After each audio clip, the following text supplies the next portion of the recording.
Los textos académicos son aquellos que tratan sobre un tema científico y comunican un conocimiento. Este conocimiento puede exponerse porque fue producido por otra persona y sea legitimado socialmente. Otra posibilidad es que el conocimiento se presente como un juicio por parte de un observador.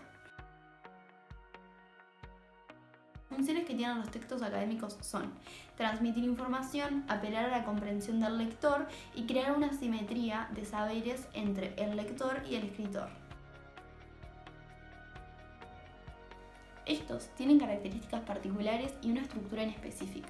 Se caracterizan por transmitir conocimientos de forma clara y sistematizada para comunicarse de manera adecuada al lector. Un ejemplo claro es, al escribir una monografía, nos tenemos que expresar con un lenguaje apropiado para que, en este caso, el tutor de la materia pueda entendernos de forma adecuada. Como ya mencionamos anteriormente, es fundamental que los textos académicos guarden un orden o estructura que permita una lectura clara y precisa de los temas abordados. Podemos encontrar 4 tipos de textos académicos. Estos son la monografía, el ensayo, el informe y la tesis o tesina. La monografía es un texto donde se recopilan, analizan, sintetizan, seleccionan los componentes de un tema restringido y delimitado, con un nivel de investigación riguroso. A la hora de escribir una monografía podemos abarcar diferentes enfoques. Por un lado, podemos recopilar y analizar información sobre el tema elegido, reflejando diferentes puntos de vista y expresando diferentes voces.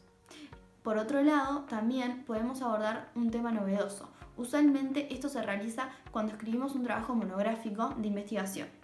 Y por último, también se puede expresar alguna experiencia o relatar alguna práctica profesional. Un ensayo implica un desarrollo sobre un tema, hecho o conocimiento.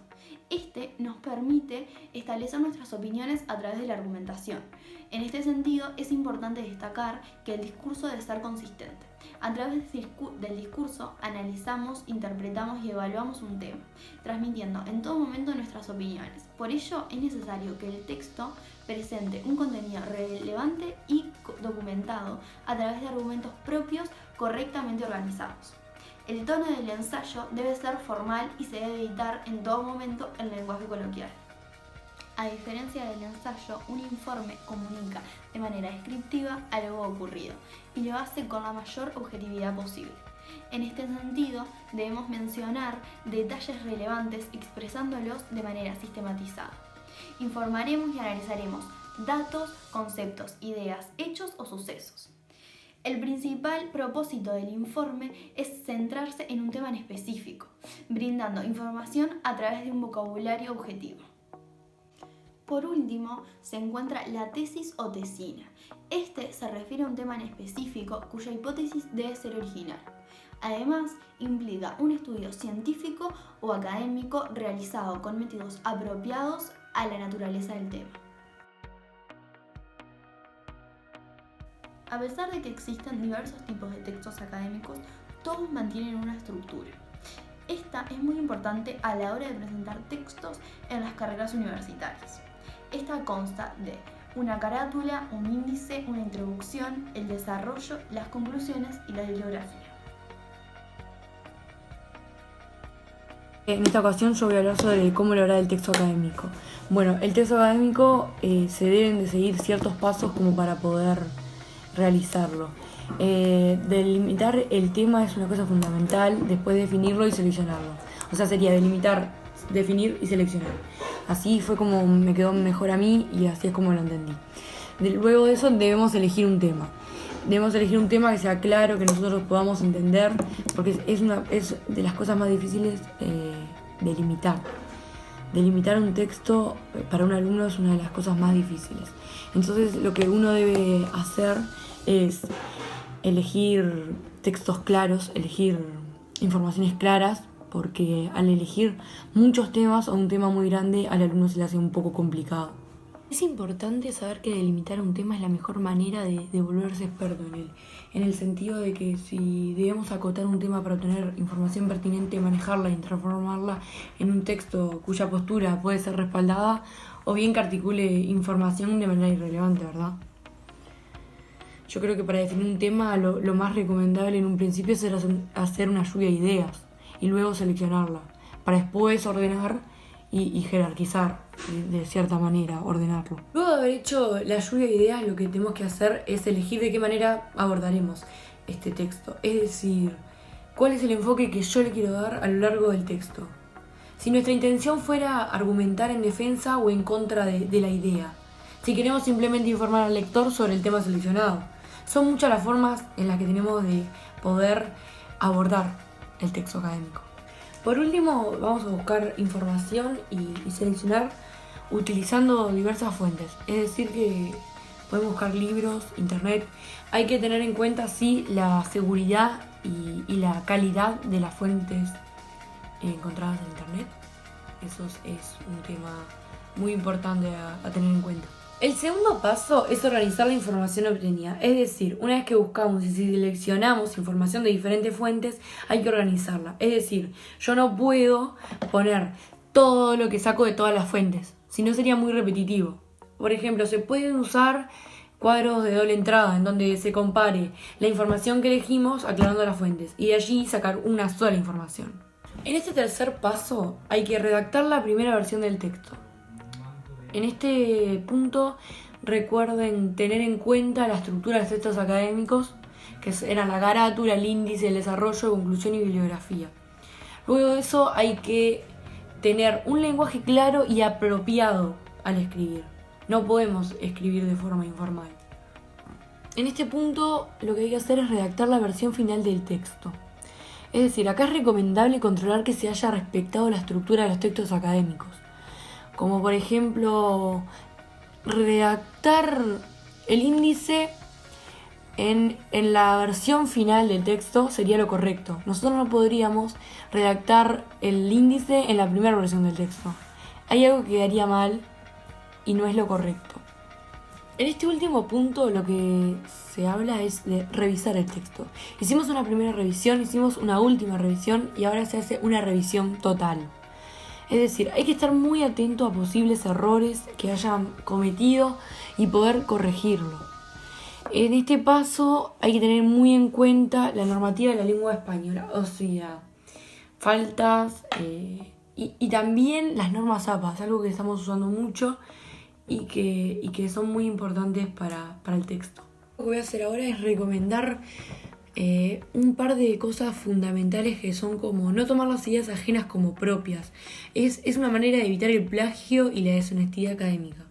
Si uno hace plagio es lo peor que puede estar haciendo para su bien. Otra de las cosas son no cometer faltas de ortografía, presentando especial atención a la puntuación y acentuación. Parecen cosas fáciles, pero hay que tenerlas muy en cuenta. Utilizar conectores a fin de mantener la cohesión del texto. Y no cualquier conector, sino conectores con sentido, con seriedad. El trabajo debe estar en soporte electrónico, impreso en hoja blanca según se requiera, en tamaño A4. El texto debe estar escrito con letra Arial 11 o con letra Times New Roman tamaño 12, con interlineado 1,5.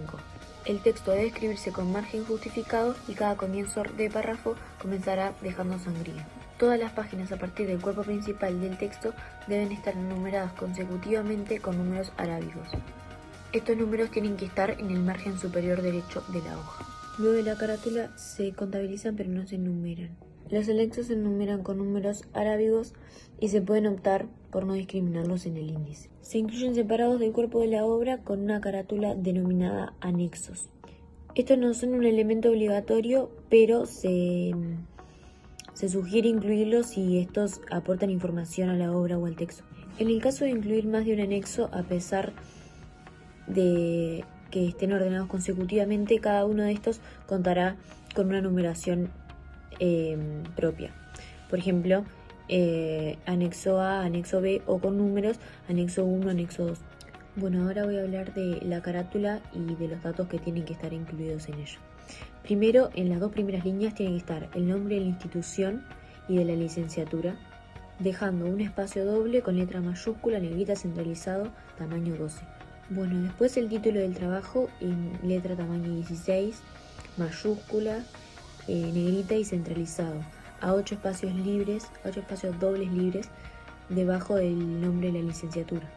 Bueno, sigo con los datos a incluir en la carátula. El texto en letras minúsculas, tamaño 11, espacio simple, dejando 4 espacios dobles libres del título, ocupando solamente la mitad derecha de la página. También el nombre del autor, abajo, el nombre del autor, no, del docente o de los docentes de la asignatura, en letras minúsculas, tamaño 11, a un espacio simple libre. Debajo del texto, ocupando solamente la mitad derecha de la página. Luego el nombre del autor, el que está escribiendo la obra, con letras mayúsculas, tamaño 12, centralizado, a 3 espacios dobles libres del texto anterior. Y por último, la localidad y el año de finalización, en letras mayúsculas, tamaño 12, negrita, centralizado, en la penúltima y en las últimas líneas, con un espaciamiento doble. Para poner un ejemplo y que se entienda lo de la carátula es, por ejemplo, arriba se empieza Instituto Universitario de Asociación Cristiana de Jóvenes, la licenciatura en Educación Física, Recreación y Deporte. Luego el título del trabajo o la obra que se esté realizando. Abajo la asignatura, los docentes. Abajo de eso en un lado.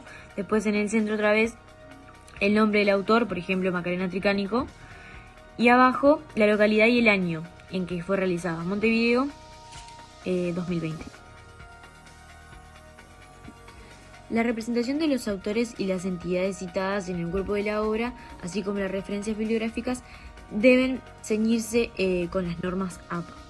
Bueno, para hacer un resumen, para el elemento del autor o autores se escriben los apellidos del autor seguidos de las iniciales del nombre. También ordenar alfabéticamente la lista completa por los apellidos de los autores. En el caso de no tener autor, entonces se considera el título para el orden alfabético. Solamente si el trabajo aparece en la publicación como anónimo, la entrada comenzará así. Esta entrada se alfabetiza como que si anónimo fuera un nombre verdadero. Hay que comenzar la lista de referencias con una nueva página. Utilizar la palabra referencias si es una sola, o referencias o lista de referencias si son varias. El título debe estar centralizado en la parte superior de la página y generalmente en las publicaciones aparece solo la ciudad de edición. El país lo tiene que agregar el autor. Ahora, en caso de que aparezca la ciudad, en el caso de que aparezca el país y no la ciudad, se pone el país y entre corchetes la ciudad. Y bueno, voy a dar un ejemplo de cómo sería la bibliografía con estas normas según la cantidad de autores que tiene. Por ejemplo, si tiene un autor solo serían los apellidos y la inicial del nombre. Si tiene 2 autores sería los apellidos, la inicial del nombre y el apellido y la inicial del nombre del otro autor. Así según la cantidad de autores que haya. Si no hay ningún autor, se desplaza el título hacia la posición del autor antes de la fecha de publicación. Y si hay autor corporativo, se escribe el nombre completo de la institución o del grupo.